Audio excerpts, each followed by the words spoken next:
PM Narendra Modi की अमरीका यात्रा के प्रदर्शन की इजाजत ना मिलण ते बौखलाए खालिस्तानी हमायती। अमरीका ते कैनेडा दे विच खालिस्तानी हमायतियों की सरगर्मियां विच तेजी बिना कारण नहीं है। चोटी के खुफिया सूत्रों का आखना है कि प्रधानमंत्री नरेंद्र मोदी की अमरीका की सफल यात्रा के नाल खालिस्तानी वक्खवादी समूहों विच भारी बौखलाहट देखने को मिली है। सूत्रों ने दस्सिया कि पाकिस्तान की इंटर सर्विस इंटरनेशनल ISI के फंडिंग मिलण के बावजूद ਉਹ सफलतापूर्वक प्रदर्शन नहीं कर सके क्योंकि ਉਹ विद्रोह प्रदर्शन के लिए सिर्फ 50 ਤੋਂ 60 लोगों का ही इकट्ठ कर सके। अमरीका के विद्रोह सभावां ने उन्हां दी बेनती नूं लगातार शक की नज़र दे नाल देखिया है। हुण सैन फ्रांसिस्को दे विच भारती वणज दूत घर दे हमले तो बाद अमरीकी सुरक्षा अधिकारी अजिहे विद्रोह प्रदर्शनां दे लई ज़्यादा इजाजत नहीं देणगे। सूत्रां दा आखना है कि ISI दे मुहिम दे विच रफ्तार लगाउण दी पूरी कोशिश की पर असफल रही। पाकिस्तानी प्रवासियां भी सड़क ते आउण दे इच्छुक नहीं सन। प्रधानमंत्री ने 20 जून नूं अमरीका की अपनी यात्रा शुरू की। न्यूयॉर्क दे विच उन्होंने 21 जून नूं 9वें कौमांतरी योग दिवस के संबंध विच स्वतंत्र दिवस अते संयुक्त राष्ट्र हैडकुआटर दे विच एक इतिहासिक प्रोग्राम की कार्रवाई की। बाद विच वाशिंगटन DC दे विच राष्ट्रपति जो बाइडन दे वल्लों व्हाइट हाउस दे विच उन्हां दा रैड कारपेट ते स्वागत किया गया। गल करांगे अगली खबर बारे। स्टाइलिश ने विंस्टर बैटरी प्लांट की उसारी के लिए फैडरल और ओंटारियो सरकारों के नाल डील सिरे चढ़ाई। ऑटोमेकर कंपनी दे वल्लों विंस्टर दे विच इलैक्ट्रॉनिक वहीकल बैटरी प्लांट का निर्माण करने के लिए फैडरल और ओंटारियो सरकारों के नाल डील सिरे चढ़ गई है।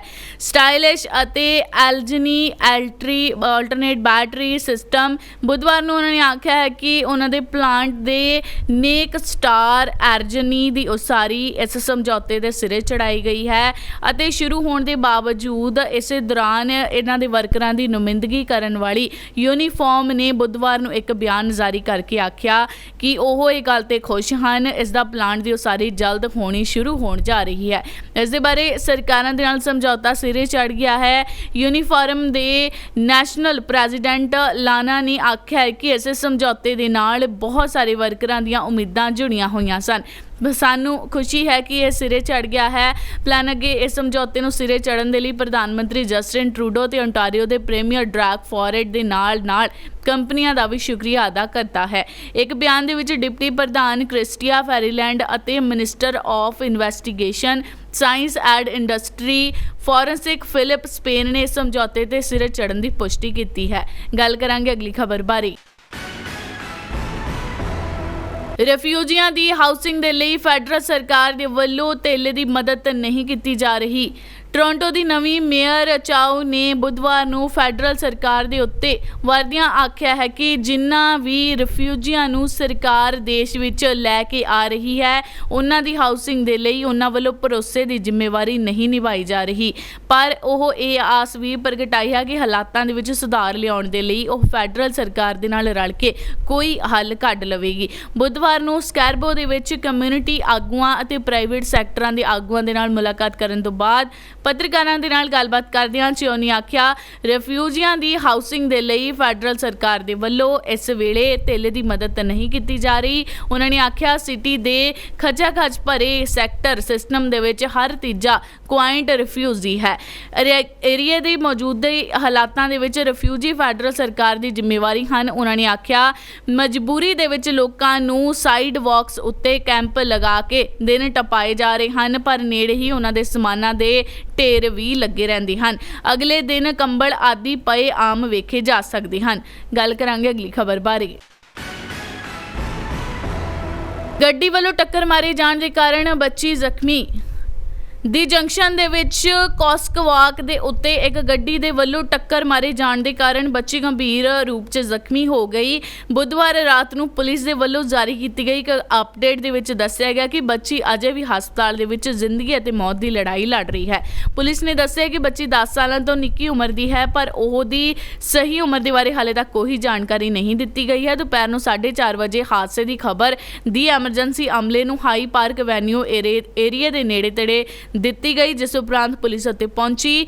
ਜਿਸ ਗੱਡੀ ਦੇ ਵੱਲੋਂ ਟੱਕਰ ਮਾਰੀ ਗਈ ਉਸ ਦਾ ਡਰਾਈਵਰ ਮੌਕੇ ਤੇ ਹੀ ਮੌਜੂਦ ਰਿਹਾ, ਪਰ ਉਸ ਉੱਤੇ ਕੋਈ ਚਾਰਜ ਲਗਾਏ ਗਏ। ਇਸ ਬਾਰੇ ਹਾਲੇ ਤੱਕ ਕੋਈ ਵੀ ਅਪਡੇਟ ਨਹੀਂ ਦਿੱਤੀ ਗਈ। ਗੱਲ ਕਰਾਂਗੇ ਅਗਲੀ ਖਬਰ ਬਾਰੇ।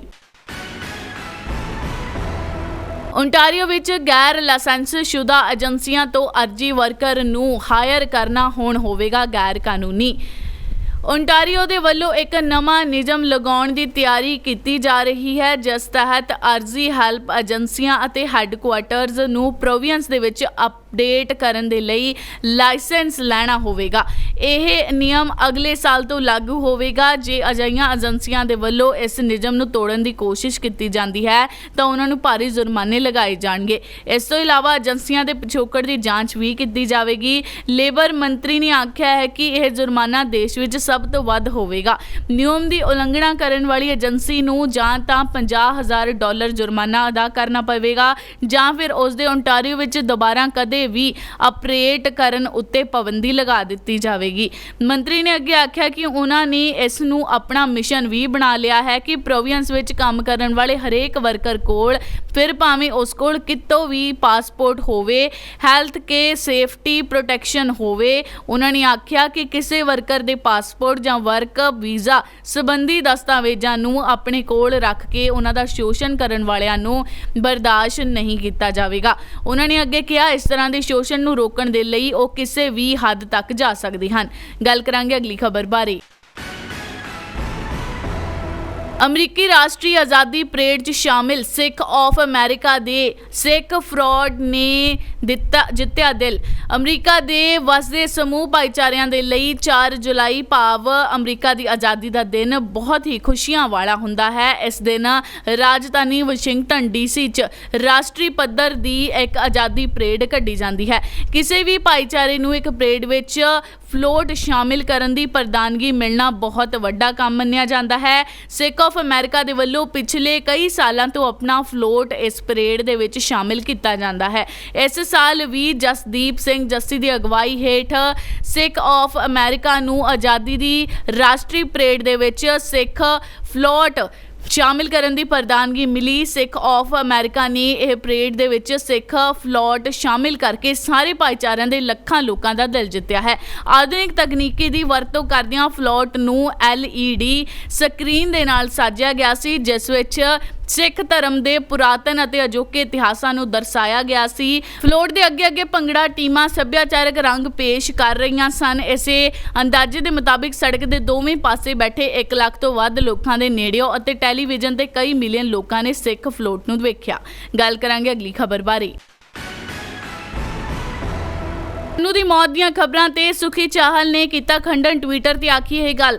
ਅੱਜ ਸ਼ਾਮ ਤੋਂ ਸੋਸ਼ਲ ਮੀਡੀਆ ਤੇ ਸਿੱਖ ਫॉर ਜਸਟਿਸ ਦੇ ਮੁਖੀ ਪੰਨੂ ਦੀ ਸੜਕ ਹਾਦਸੇ 'ਚ ਮੌਤ ਦੀਆਂ ਖਬਰਾਂ ਸਾਹਮਣੇ ਆ ਰਹੀਆਂ ਹਨ। ਹਾਲਾਂਕਿ ਇਹਨਾਂ ਖਬਰਾਂ ਦੀ ਕੋਈ ਪੁਸ਼ਟੀ ਨਹੀਂ ਹੋਈ ਹੈ। ਇਸ ਵਿਚਾਲੇ ਹੁਣ ਦੀ ਖਾਲਸਾ ਦੇ ਮੁਖੀ ਸੰਪਾਦਕ ਸੁਖੀ ਚਾਹਲ ਦਾ ਟਵੀਟ ਸਾਹਮਣੇ ਆਇਆ ਹੈ। ਉਹਨਾਂ ਨੇ ਪੰਨੂ ਦੀ ਮੌਤ ਦੀ ਖਬਰ ਦਾ ਖੰਡਨ ਕੀਤਾ। ਸੁਖੀ ਚਾਹਲ ਨੇ ਟਵੀਟ 'ਚ ਲਿਖਿਆ, ਕੈਲੀਫੋਰਨੀਆ ਵਿੱਚ ਮੇਰੇ ਗਵਾਂਢੀ ਵਿੱਚ ਕਸਿਤ ਕਾਰ ਹਾਦਸੇ।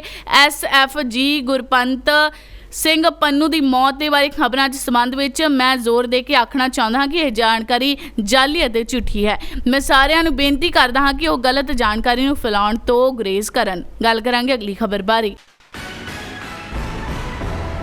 ਅਮਰੀਕਾ 'ਚ ਸੁਤੰਤਰ ਦਿਵਸ ਦੀ ਪੂਰਬਲੀ ਸ਼ਾਮ ਦੇ ਵਿੱਚ ਹੋਈ ਗੋਲੀਬਾਰੀ 'ਚ 10 ਲੋਕਾਂ ਦੀ ਹੋਈ ਮੌਤ।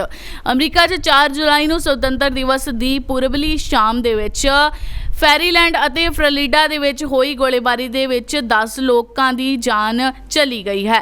ਅਖਬਾਰਾਂ ਦੇ ਮੁਤਾਬਿਕ ਨਿਊਜ਼ਾਂ 'ਚ ਦੱਸਿਆ ਜਾ ਰਿਹਾ ਹੈ ਕਿ ਅਮਰੀਕੀ ਕੰਪਨੀਆਂ ਦੇ ਹਵਾਲੇ ਦੇ ਨਾਲ ਇਹ ਜਾਣਕਾਰੀ ਦਿੱਤੀ ਗਈ ਹੈ। ਇਹ ਘਟਨਾ ਅਮਰੀਕਾ ਦੇ ਵਿੱਚ ਬੰਦੂਕ ਹਿੰਸਾ ਨੂੰ ਰੋਕਣ ਦੇ ਲਈ ਦਹਾਕਿਆਂ ਪੁਰਾਣੀ ਅਸਫਲਤਾ ਦੀ ਯਾਦ ਨੂੰ ਤਾਜ਼ਾ ਕਰਦੀ ਹੈ।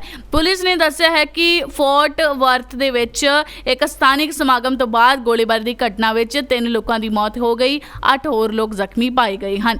ਸ਼ਾਮ ਨੂੰ उस एरिए ਦੇ ਵਿੱਚ ਇੱਕ ਸ਼ੱਕੀ ਨੇ ਲੋਕਾਂ ਤੇ ਗੋਲੀਬਾਰੀ ਕੀਤੀ, ਜਿਸ ਦੇ ਵਿੱਚ 5 ਲੋਕਾਂ ਦੀ ਮ੍ਰਿਤੂ ਹੋ ਗਈ। ਇੱਕ ਹੋਰ 2 ਲੋਕ ਜ਼ਖਮੀ ਪਾਏ ਗਏ ਹਨ। ਜ਼ਖਮੀਆਂ ਦੇ ਵਿੱਚ ਇੱਕ ਬੱਚਾ ਤੇ ਇੱਕ ਨੌਜਵਾਨ ਸ਼ਾਮਿਲ ਹੈ। ਇਹਨਾਂ ਘਟਨਾਵਾਂ ਤੋਂ ਇੱਕ ਦਿਨ ਪਹਿਲਾਂ ਬੈਲਟਰੀਮੋਰ ਦੇ ਵਿੱਚ 2 ਲੋਕਾਂ ਦੀ ਗੋਲੀ ਮਾਰ ਕੇ ਕਤਲ ਕਰ ਦਿੱਤਾ ਗਿਆ ਸੀ, ਜਦਕਿ 28 ਹੋਰ ਜ਼ਖਮੀ ਪਾਏ ਗਏ ਸਨ। ਅਮਰੀਕੀ ਰਾਸ਼ਟਰਪਤੀ ਜੋ ਬਾਈਡਨ ਨੇ ਇਹਨਾਂ ਹਮਲਿਆਂ ਦੀ ਨਿੰਦਾ ਕੀਤੀ ਹੈ। ਅਮਰੀਕਾ ਦੇ ਵਿੱਚ ਬੰਦੂਕ ਦੇ ਸਖਤ ਕਾਨੂੰਨ ਦੀ ਮੰਗ ਠਹਿਰਾਈ ਹੈ। ਗੱਲ ਕਰਾਂਗੇ ਅਗਲੀ ਖਬਰ ਬਾਰੇ। ਸਟਾਰ ਵਾਰਸ ਤੋਂ ਪ੍ਰੇਰਿਤ ਸੀ ਮਹਾਰਾਣੀ ਐਲਿਜ਼ਾਬੈਥ II ਦੇ ਕਤਲ ਦੀ ਇੱਛਾ ਰੱਖਣ ਵਾਲੀ ਬ੍ਰਿਟਿਸ਼ ਸਿੱਖ। ਕ੍ਰਿਸਮਸ 2021 ਚ ਬ੍ਰਿਟੇਨ ਦੀ ਮਹਾਰਾਣੀ ਐਲਿਜ਼ਾਬੈਥ II ਦੀ ਹੱਤਿਆ ਕਰਨ ਦਾ ਇਰਾਦਾ ਰੱਖਣ ਵਾਲੇ ਬ੍ਰਿਟਿਸ਼ ਸਿੱਖ ਘੁਸਪੈਠ ਸਟਾਰ ਵਾਰਸ ਸੀਰੀਜ਼ ਤੋਂ ਪ੍ਰੇਰਿਤ ਸੀ। ਇਹ ਜਾਣਕਾਰੀ ਬੁੱਧਵਾਰ ਨੂੰ ਲੰਡਨ ਦੇ ਮਾਮਲੇ 'ਚ ਸੁਣਵਾਈ ਗਈ ਹੈ। ਅਦਾਲਤ ਦੇ ਵਿੱਚ ਇਹ ਸੁਣਵਾਈ ਹੋਈ। ਜਸਵੰਤ ਸਿੰਘ ਜੈਲ ਨੇ ਖੁਦ ਨੂੰ ਭਾਰਤੀ ਸਿੱਖ ਦੱਸਿਆ ਸੀ। ਉਸ ਦੀ ਗ੍ਰਿਫਤਾਰੀ ਤੋਂ ਤੁਰੰਤ ਬਾਅਦ ਸੋਸ਼ਲ ਮੀਡੀਆ ਤੇ ਸਾਹਮਣੇ ਆਏ ਇੱਕ ਵੀਡੀਓ ਕਲਿੱਪ ਦੇ ਵਿੱਚ ਉਹ ਅੰਮ੍ਰਿਤਸਰ ਦੇ ਵਿੱਚ 1919 ਦੇ ਜਲਿਆਂਵਾਲੇ ਬਾਗ ਸਾਕੇ ਦਾ ਬਦਲਾ ਲੈਣ ਦੇ ਲਈ ਐਲਿਜ਼ਾਬੈਥ II ਨੂੰ ਮਾਰਨ ਦੇ ਲਈ ਚਾਹੁੰਦਾ ਸੀ। ਇਸੇ ਖਿਲਾਫ ਦਰਜ ਕੇਸ ਦੀ ਸੁਣਵਾਈ ਲੰਡਨ ਦੇ ਓਲਡ ਬੇਲੀ ਅਦਾਲਤ ਦੇ ਵਿੱਚ ਜਾਰੀ ਕੀਤੀ ਗਈ। ਮਹਾਰਾਣੀ ਦੇ ਪਿਛਲੇ ਸਾਲ ਸਤੰਬਰ 'ਚ ਦੇਹਾਂਤ ਹੋ ਗਿਆ ਸੀ। 25 ਦਸੰਬਰ 2021 ਦੀ ਸਵੇਰ ਨੂੰ ਜਦੋਂ ਜੈਲ ਵਿੰਸਟਰ ਮਹਿਲਾ ਦੇ ਵਿੱਚ ਦਾਖਲ ਹੋਇਆ ਸੀ, ਉਦੋਂ ਰਾਣੀ ਆਪਣੇ ਨਿੱਜੀ ਅਪਾਰਟਮੈਂਟ ਦੇ ਵਿੱਚ ਸੀ। ਪੈਲੇਸ ਦੇ ਮੈਦਾਨਾਂ ਦੇ ਵਿੱਚ ਘੁਸਪੈਠੀਆਂ ਨੇ ਦੇਖ ਕੇ 2 ਅਧਿਕਾਰੀ ਉਸ ਵੱਲ ਭੱਜੇ। ਉਸ ਦੇ ਨਾਲ ਕਾਲੇ ਕੱਪੜੇ ਪਹਿਨੇ ਹੋਏ ਸਨ, ਹੱਥਾਂ ਦੇ ਨਾਲ ਬਣਿਆ ਮੈਲਟ ਮਾਸਕ ਪਹਿਨਿਆ ਹੋਇਆ ਸੀ। ਘੁਸਪੈਠੀਆਂ ਨੇ ਅਧਿਕਾਰੀਆਂ ਨੂੰ ਦੱਸਿਆ ਉਹ ਮਹਾਰਾਣੀ ਐਲਿਜ਼ਾਬੈਥ ਨੂੰ ਮਾਰਨ ਦੇ ਲਈ ਇੱਥੇ ਆਇਆ ਹੈ। ਜੈਲ ਦੇ ਕੋਲ ਬੋਲਟ ਦੇ ਨਾਲ ਭਰਿਆ ਹੋਇਆ ਕਾਰਸਬੋ ਸੀ ਅਤੇ ਅਧਿਕਾਰੀਆਂ ਨੇ ਤੁਰੰਤ ਉਸ ਨੂੰ ਗ੍ਰਿਫਤਾਰ ਕਰ ਲਿਆ ਸੀ। ਗੱਲ ਕਰਾਂਗੇ ਅਗਲੀ ਖਬਰ ਬਾਰੇ। ਹਰਦੀਪ ਸਿੰਘ ਨਿੱਜਰ ਦੀ ਯਾਦ ਦੇ ਵਿੱਚ ਪ੍ਰਬੰਧਕ ਕਮੇਟੀ ਦੇ ਵੱਲੋਂ ਸਮਾਗਮ ਆਯੋਜਿਤ ਕੀਤੇ ਗਏ। ਇਹ ਐਲਾਨ ਗੁਰੂ ਨਾਨਕ ਸਿੱਖ ਗੁਰਦੁਆਰਾ ਡੈਲਟਾ ਦੇ ਮੁਖੀ ਭਾਈ ਹਰਦੀਪ ਸਿੰਘ ਨਿੱਜਰ ਦੀ ਨਿੱਘੀ ਯਾਦ ਦੇ ਵਿੱਚ ਪ੍ਰਬੰਧਕ ਕਮੇਟੀ ਦੇ ਵੱਲੋਂ ਸ਼ਹੀਦੀ ਸਮਾਗਮ ਕਰਵਾਇਆ ਗਿਆ। ਗੁਰੂ ਨਾਨਕ ਸਿੱਖ ਗੁਰਦੁਆਰਾ ਦੀ ਪ੍ਰਬੰਧਕ ਕਮੇਟੀ ਨੇ ਸਥਾਨਿਕ MP MLA ਦੇ ਭਾਈ ਨਿੱਜਰ ਦੀ ਮੌਤ ਨੂੰ ਕੈਨੇਡਾ ਦਾ ਨਾਂ ਪੂਰਾ ਹੋਣ ਵਾਲਾ ਘਾਟਾ करार दिता है। ऐसे मौके MLA रचना सिंह ने आख्या है कि हरदीप सिंह निज्जर ने सरी विच अणगिनत समाज सेवा काम कीते हैं। उन्होंने कहा पंजाब भारत तो आ रहे विद्यार्थियों की हर संभव मदद की गई। कोविड के दौरान घरों के विच बंद लोगों को हर रोज़ राशन का प्रबंध करके मदद करने वाला इकल्ला हरदीप सिंह सी, जिस दे जाण दे नाल सानू ना पूरे होण दा वड्डा घाटा पिया है। गल करांगे अगली खबर बारे।